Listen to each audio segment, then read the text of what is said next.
Hey guys, LordOfPondtail here with another video for Rise of Empires, Ice and Fire. Today we're over in the Eden map. I'm hanging out in Eden map 5 this season, my second season of Eden. And today I wanted to talk about personal achievements. This is a subject that's been coming up not only in my Alliance chat, but also the Guild chat, and quite a bit on the All-State Discord as well. Currently, if we have a look into the Reign of Chaos menu, and on the season tab, you'll see we've got season rewards here. When we click on that, you've got 3 different tabs at the top. We've got Battle of the Guilds, which shows the different rewards that we're going to get based on the guild occupation value. So nothing new there. We've already looked at this in brief detail before. Obviously, the higher your occupation value, the better the rewards you're going to get. But at the moment now, when we click onto guild development, it says no season rewards obtained. Season contribution needs to reach 10,000 to claim rewards.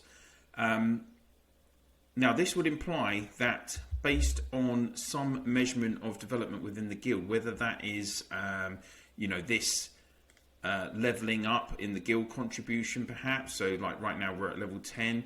Maybe that's going to have an implication for what the guild development rewards are. And then we've also got this personal achievement section, and as you can see as well, it says no season rewards obtained.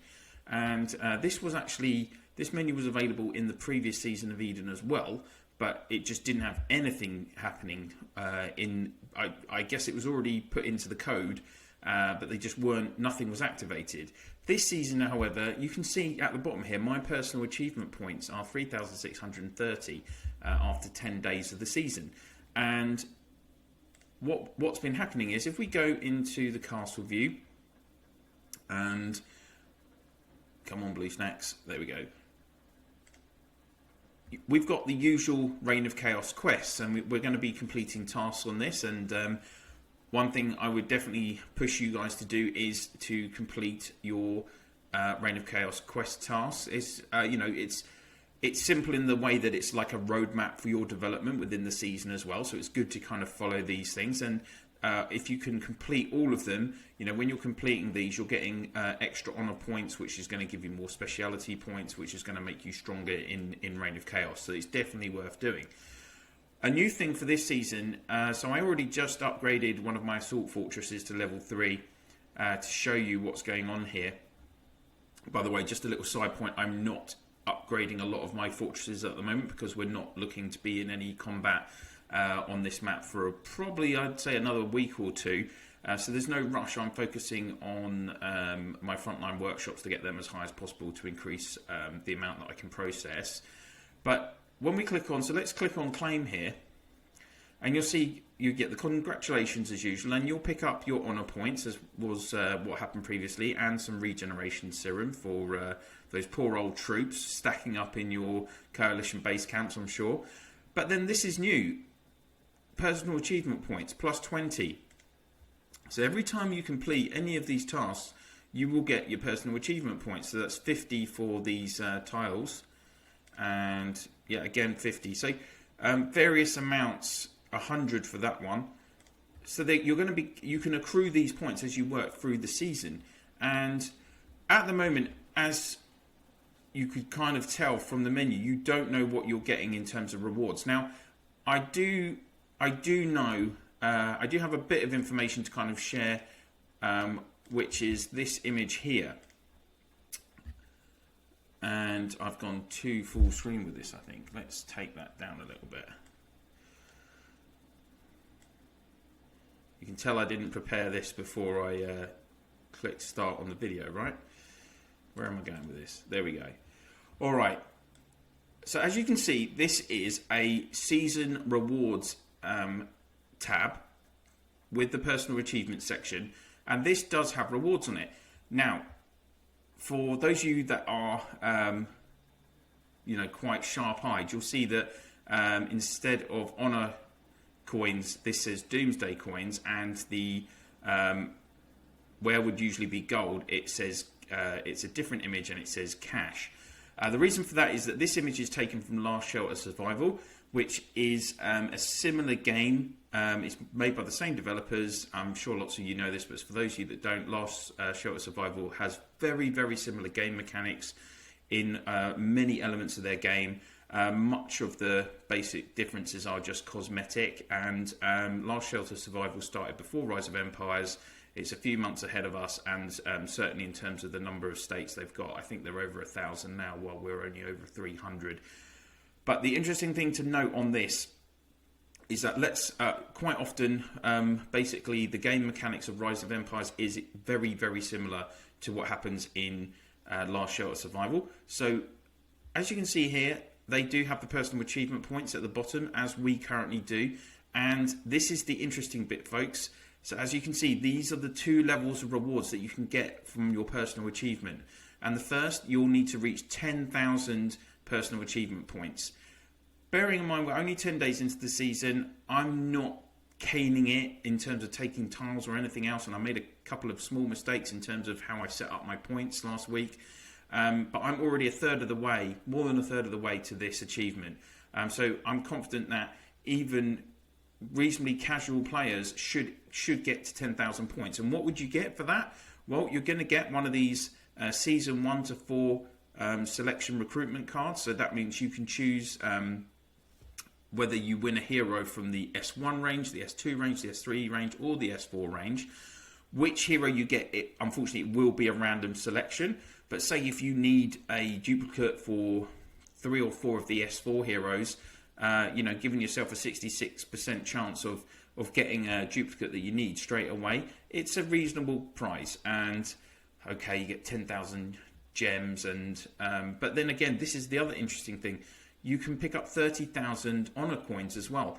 And as we've seen before, if you can pick up 200,000, 250,000 of these honor coins, you can also use them in the honor shop, and you can purchase either an S1, S2, S3, S4, or an SX of your choice. That's what it looks like, the way the wording is for that.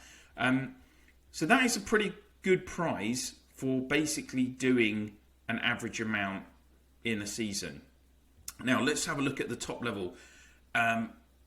This next level of prizes at the end of the season, personal achievement points, 15,000. So to get this top level, 15,000 points, what are we? We've got like 40 days left. And again, as I say,